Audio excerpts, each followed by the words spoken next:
এটার মানেটা কি বলো তো? আরে মানেটাই তো জানা হয়নি, জানো তো, শুধু লিখতেই শিখেছি। মানে না জেনেই তুমি এটা বলে দিয়েছো তোমার ডাক্তারবাবুকে? হ্যাঁ, আর ডাক্তারবাবুও তো আমাকে বলেছে। এটার মানে কি গো? সত্যি গৌরী, তুমি না খুব কিউট।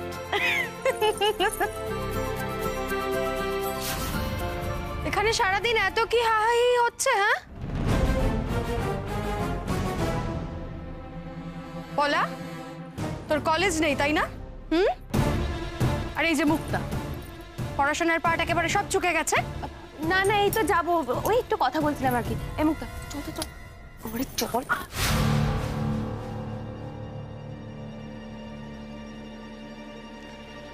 অফিসে যাচ্ছ বুঝি? আর কত কি যে দেখতে হবে এই ঘোষাল বাড়িতে, কে জানে। কেন মেজে বৌদি, সকাল সকাল সবাই ভালো মুডে আছে, তোমার বুঝি ভালো লাগছে না? হ্যাঁ আরো বাবা সত্যি। আচ্ছা গৌরী, আমি হসপিটালে বেরোলাম, ঠিক আছে? আচ্ছা আনন্দি, তুমিও তো কাজে যাবে, চলো। আরে আরে দাঁড়াও দাঁড়াও দাঁড়াও, সবাই না খেয়ে যাবে নাকি? আমি সবাইকে খেতে দিচ্ছি। এনো ছোট কাকি, দাঁড়াও। ঈশান, এটা কি শিখিয়েছো গৌরীকে? আরে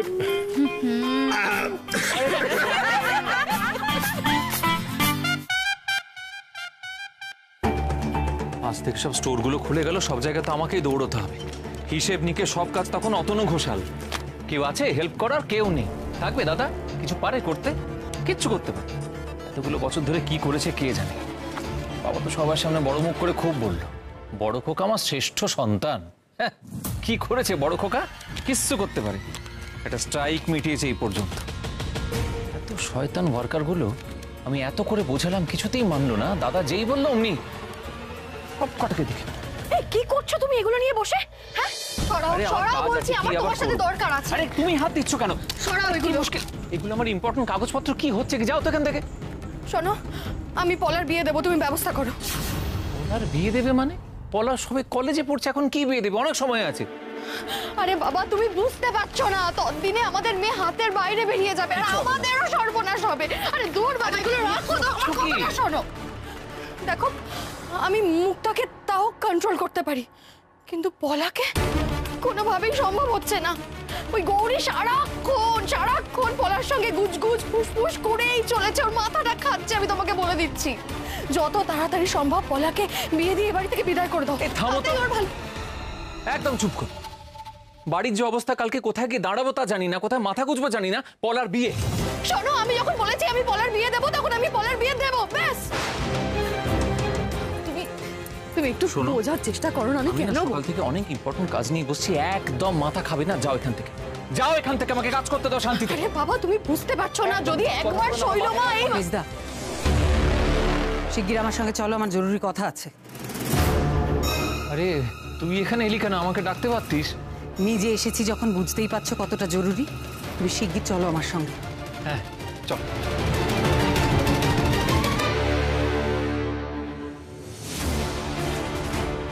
বুঝতেই পারছি, আবার কিছু একটা গোলমাল পাকছে, আবার একটা কুরুক্ষেত্র বাঁধলো বলে।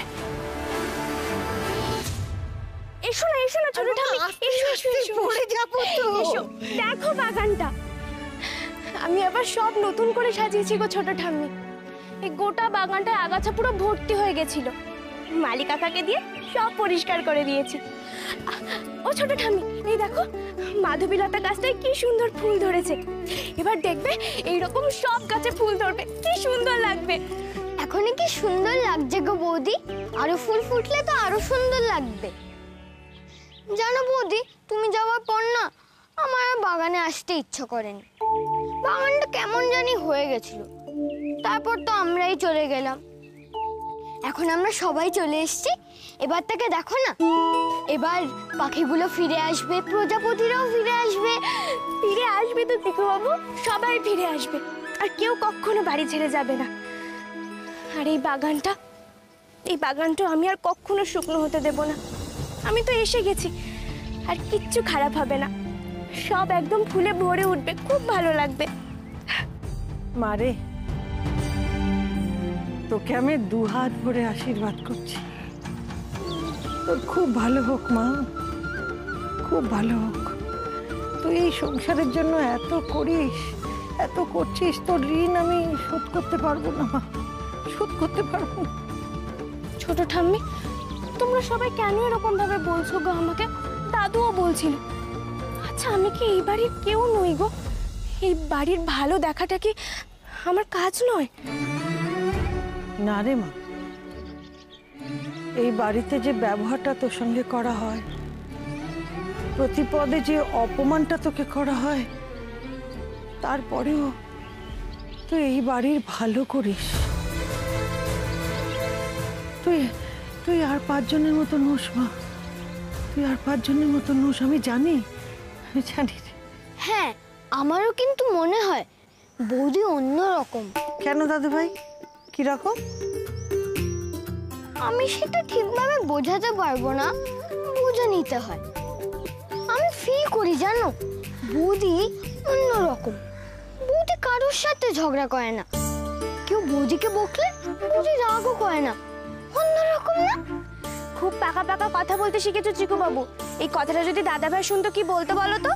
দাদা ভাইয়ের কথা ছাড়ো তো, দাদা ভাইয়ের সময় আছে এসব কথা শোনার? সে তো মহা ব্যস্ত মানুষ। দেখছি আমাকেই তোমার দেখাশোনা করতে হবে।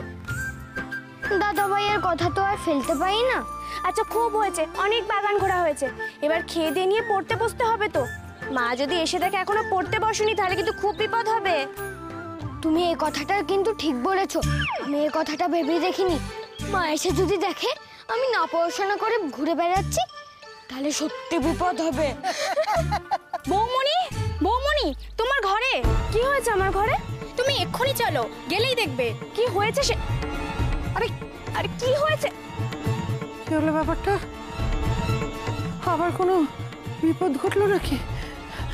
চল তো চিকু। গেল কোথায়?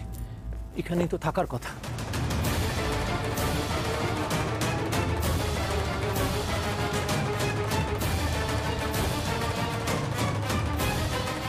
হে কি, এ কি মিচকা, তুমি কি করছো?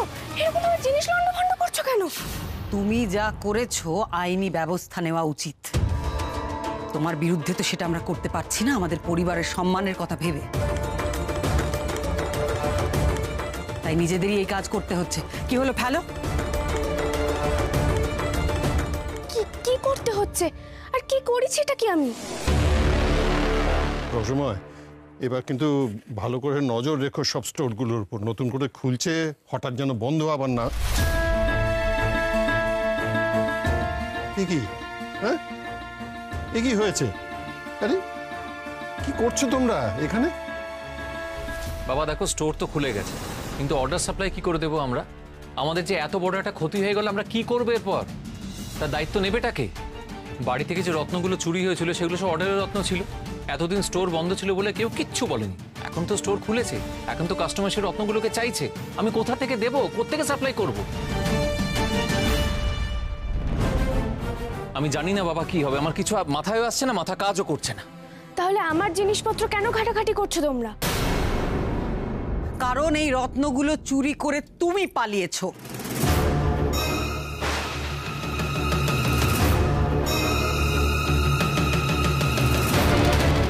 তাই তোমার ঘরেই সেগুলো খোঁজা হচ্ছে। তোমরা আবার গৌরীর ওপর রত্ন চুরির দোষ দিচ্ছ? আমি চুরি করিনি, আমি কেন চুরি করতে যাব? শোনো গৌরী, শোনো, এত বছর ধরে রত্নগুলো যেখানে রাখা হতো সেখানেই রত্নগুলো রাখা ছিল। তুমি চলে যাওয়ার পর কিন্তু রত্নগুলো আর খুঁজে পাওয়া যাচ্ছে না। রত্নগুলো কোথায় গেল? সেগুলো কি নিজে নিজে ডানা মেলে উড়ে গেল? আমরা বাড়ির লোকেরা নিশ্চয়ই নিজেদের রত্ন নিজেরা চুরি করব না।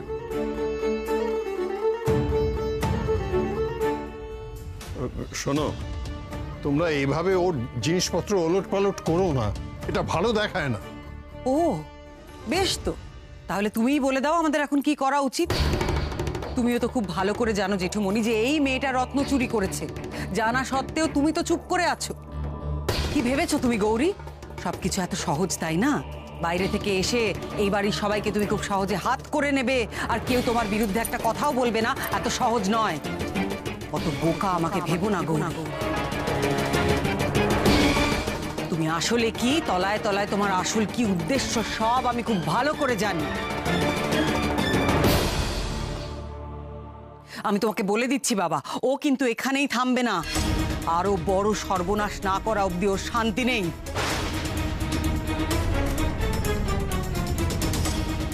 গৌরী, গৌরী তো আসলে ঠগ, মিথ্যেবাদী, চোর। শৈলমা,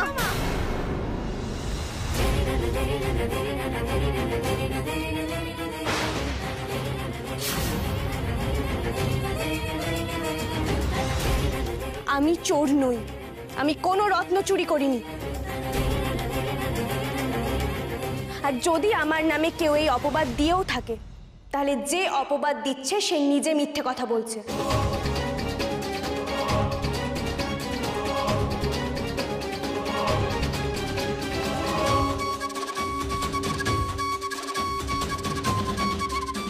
এই সত্যটা শুধুমাত্র আমার মা জানে।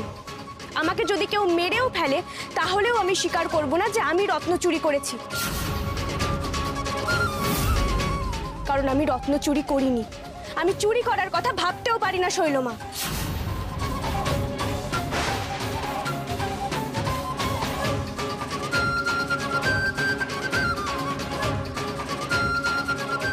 এত সাহস বেড়ে গেল গৌরীর যে আমার চোখে চোখ রেখে আমাকে মিথ্যেবাদী বলছে। এত বড় দুঃসাহস তোমার! তুমি আমাকে অপমান করছো? তোমার কি কোনো কিছুতেই কোনো ভয় নেই গৌরী? এ কিরকম ভয়ানক মেয়েকে ঈশান বাড়ির বউ করে নিয়ে এসেছে, কিছুতেই সত্যি বলতে চায় না। আমাদের নিশ্চয়ই কোথাও একটা ভুল হচ্ছে। গৌরী তো বলছে ও চুরি করেনি। আমি বলছি গৌরী চুরি করার মেয়ে না, অন্তত আমি ওকে এতটুকু চিনেছি। তোমার অত কথা বলার দরকার নেই। তোমার চেনার উপর ভিত্তি করে আমরা কোনো সিদ্ধান্ত নেব না। কাকিমা, তোমরা একটা কথা কিছুতেই বুঝতে পারছো না। তোমরা ভাবছো যে স্টোর খুলে গেছে মানে সমস্ত সমস্যার সমাধান হয়ে গেছে, আবার সবকিছু আগের মতন হয়ে গেছে, কিন্তু তা নয়। ব্যবসাটা তো আমি করি, আমি জানি খুব ভালো করে। উল্টে আমরা আরো বেশি সমস্যার দিকে এগোচ্ছি। আমাদের রত্নগুলো ডেলিভারি করতে হবে, সেটা পারবো না। কর্মচারীদের টাকা দিতে হবে, সেটা পারবো না। এদিকে দাদা, সে তো আগে থেকে সবকিছু বলে দিয়েছে যে আমরা সব দাবি মেনে নিলাম। আরে বাবা, সব দাবি মানতে হলে আমি নিজে কবে মেনে নিতাম? তাহলে ধর্মঘট ডেকে এত ক্ষতি হতো আমাদের? আমি ওদের এত কিছু দিতেই চাইনি। যাকে যা হয়ে গেছে হয়ে গেছে, এ নিয়ে কথা বলে আর কোনো লাভ নেই। তবে হ্যাঁ, একটা কথা, নতুন রত্ন নিয়ে যে ব্যবসা করবে সেই টাকা কিন্তু আমাদের কাছে আর নেই। যেভাবেই হোক পুরনো রত্নগুলো আমাদের উদ্ধার করতেই হবে। এটা এই মুহূর্তে আমাদের সব থেকে বড় সমস্যা। সে চেষ্টা তোমরা নিশ্চয়ই করো, কিন্তু আমি আবারও বলছি সেই রত্ন আমার কাছে নেই। মিথ্যে কথা, আবার আবার আবার মিথ্যে কথা বলছো তুমি।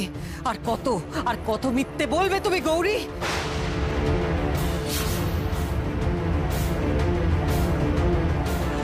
ইচ্ছে করছে তোমাকে আজই আমি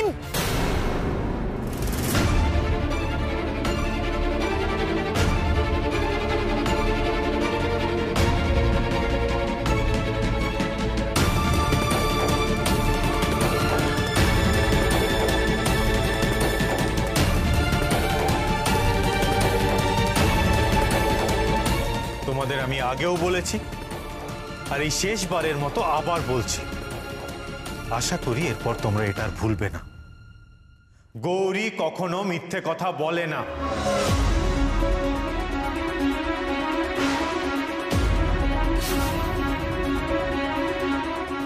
তাই ও যখন বলেছে যে ওর কাছে রত্ন নেই, তার মানে ওর কাছে রত্ন নেই।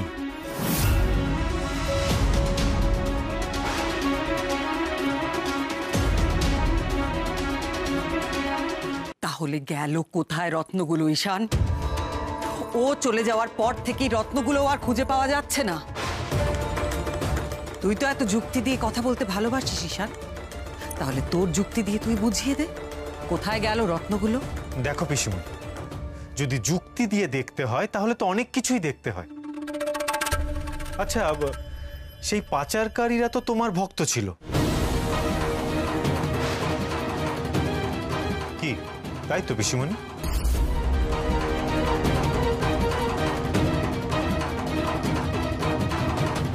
তাহলে তুমি কি ওদের সব সত্যিটা জানতে, নাকি তুমি ওদের আশ্রয় দিয়েছিলে?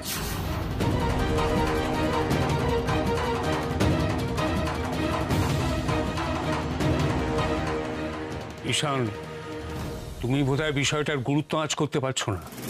আমাদের ব্যবসায় কত বড় ঝামেলা হতে চলেছে তুমি বুঝতে পারছো কি? ও যে এত বড় বড় কথা বলছে, এবারই রক্ষাকর্তা হয়েছে, ও পারবে এই ঝামেলা সামলাতে? পারবে এই আসন্ন বিপদ থেকে আমাদের রক্ষা করতে? পারবো।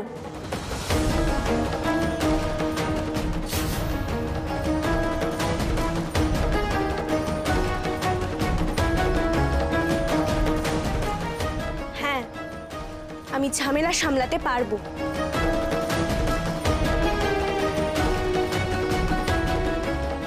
শোনো গৌরীমা, তুমি তুমি কি করবে?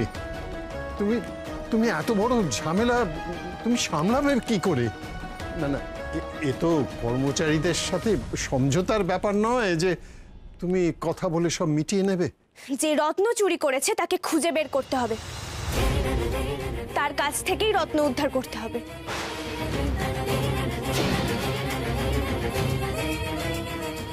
তুমি খুঁজবে? একমাত্র তুমি যদি রত্নগুলো নিয়ে থাকো তাহলেই তোমার পক্ষে খুঁজে পাওয়া সম্ভব, তাহলে নয়। কেন নয় ছোট দাদু? আমি গৌরীর পাশে আছি। আর শোনো ছোট দাদু, যদি ক্রমাগত আমার স্ত্রীর ওপরে চুরির অপবাদ দেওয়া হতে থাকে, তাহলে স্বামী হিসেবে ওকে নির্দোষ প্রমাণ করাটাও আমার কর্তব্য। আমি আর গৌরী দুজন মিলে আগামী 2 দিনের মধ্যে খুঁজে বার করব যে এই চুরির পেছনে কে আছে।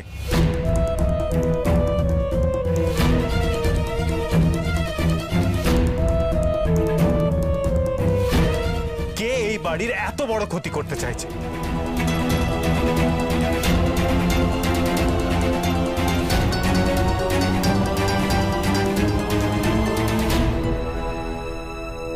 যে আখিতে এত হাসি লুকানো,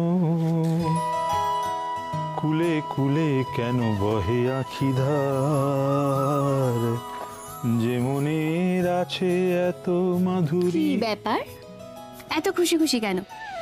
কবি সম্মেলন থেকে ফিরলে কোনো? আজ আমি কবি সম্মেলনে যাইনি, আজ আমি স্টোরে গিয়েছিলাম। স্টোরে? কেন? বাহ, যাবো না শ্রী? যারা আমার কথা রাখলো, যারা আমাকে এতখানি সম্মান দেখালো, তাদের ধন্যবাদ জানাতে যেতে হবে না? আমি ওদের ধন্যবাদ জানাতে গিয়েছিলাম, গিয়ে কি কাণ্ড! আমাকে ছাড়েই না, খালি কত কথা কত গল্প, সে আমি তোমাকে বলে বোঝাতে পারবো না শ্রী। হ্যাঁ গো, আমিও খুব খুশি হয়েছি। তুমি যে বাড়ির এত বড় একটা সমস্যার এভাবে সমাধান করেছো, এটা কি কম কথা? বাড়িতে সবাই এতদিন বলতো তুমি নাকি ব্যবসার কোনো কাজে আসো না। আমার শুনে খুব খারাপ লাগতো, জানো তো, খুব। কিন্তু এবার তুমি নিজেকে প্রমাণ করে দিয়েছো। তুমি যে কাজটা করে দেখিয়েছো সেটা কেউ করতে পারেনি। আর কেউ বাড়িতে বলতে পারবে না যে শান্তনু ঘোষাল পরিবারের কোনো কাজে লাগে না। কিন্তু এই কাজে তো আমার একটু কৃতিত্ব নেই শ্রী। আমার কোনো ক্রেডিট নেই, যতটুকু ক্রেডিট সব গৌরী মায়ের। ও আমার মধ্যে কনফিডেন্স গ্রো করিয়েছে। মানে দেখো, আমার তো সেই সাহসই ছিল না, আমার সেই মনের জোরই ছিল না যে এই ঝামেলার মধ্যে গিয়ে পড়বো। তাই জন্যই তো গৌরী মায়ের কথাটা উঠতেই মুখটা এরকম হয়ে গেল কেন? গম্ভীর হয়ে গেল কেন? না না শ্রী, তুমি কি এখনো ওকে মন থেকে মেনে নিতে পারছো না? এখনো তুমি বিশ্বাস করো যে গৌরী মায়ের জন্য এবারই ক্ষতি হতে পারে, কোনো অমঙ্গল হতে পারে? ভুল ভুল ভুল শ্রী, ভুল, সম্পূর্ণ ভুল। গৌরী মায়ের জন্য এ বাড়ির কোনো অমঙ্গল হতেই পারে না, কারণ গৌরী মা এ বাড়ির লক্ষ্মী। ও শুধু এই পরিবারটাকে মাথা উঁচু করে দাঁড় করায়নি, এ পরিবারের প্রত্যেকটা লোককে শিরদাঁড়া সোজা করে মাথা উঁচু করে দাঁড় করিয়েছে। অথচ ভাগ্যের কি নির্মম পরিহাস, ওর পাশে দাঁড়ানোর মতো লোকের বড় অভাব এই পরিবারে। আচ্ছা শ্রী, তুমি কখনো ভেবে দেখেছো ওইটুকু একটা বাচ্চা মেয়ে ওর কি চাই, ওর কি প্রয়োজন ভেবে দেখেছো? ওর চাই শুধু ভালোবাসা, আপনজনের ভালোবাসা। কারণ ও এতদিন যাদের আপনজন বলে জানতো ইনি আমার বাবা, ইনি আমার মা, এ আমার ভাই বোন, হঠাৎ করে জানতে পারলো কেউ আপনজন নয়। তুমি নিজেকে শুধু শান বা নীলার মা বলে ভেবো না, শুধু একজন মা হিসেবে দেখো, তাহলেই বুঝতে পারবে গৌরীমার যন্ত্রণাটা কোথায়। ফুলের মতো নিষ্পাপ মেয়ের হাসি মুখের আড়ালে কতখানি কষ্ট, কতখানি যন্ত্রণা দলা পাকিয়ে জমাট বেঁধে আছে তুমি দেখতে পাবে। তুমি আর ওই যন্ত্রণার উপশম করবে না শ্রী? শ্রী, একটা কথা আমি তোমাকে বলে রাখি, যে গৌরীমা শুধু এই পরিবারের লোকেদের ভালো চেয়েছে, কখনো কোনো খারাপ চায়নি, তার কিন্তু এতখানি লাঞ্ছনা, এতখানি অপমান প্রাপ্য নয়। মা গো, আজ এত বড় একটা কথা আমি সবার সামনে বড় মুখ করে বলে ফেলেছি মা, যে কে রত্ন চুরি করেছে সেটা আমি খুঁজে বের করব। কিন্তু আমি তো সেই সময় বাড়িতেই ছিলাম না মা, আমি তো এ বিষয়ে কিছুই জানি না। তাও আমার নামে অন্যায় অপবাদ দেওয়া হচ্ছে মা, সেটা তো আমি কিছুতেই মেনে নিতে পারি না। আর এদিকে ডাক্তারবাবু আমার পাশে থাকার জন্য বলে দিল যে কে রত্ন চুরি করেছে সেটা খুঁজে বের করতে আমাকে সাহায্য করবে। ওর সম্মানের জন্য তো এই রত্ন চুরির ব্যাপারটা আমাকে সমাধান করতেই হবে মা। তুমি আমাকে পথ দেখাও মা, আমার সহায় হও।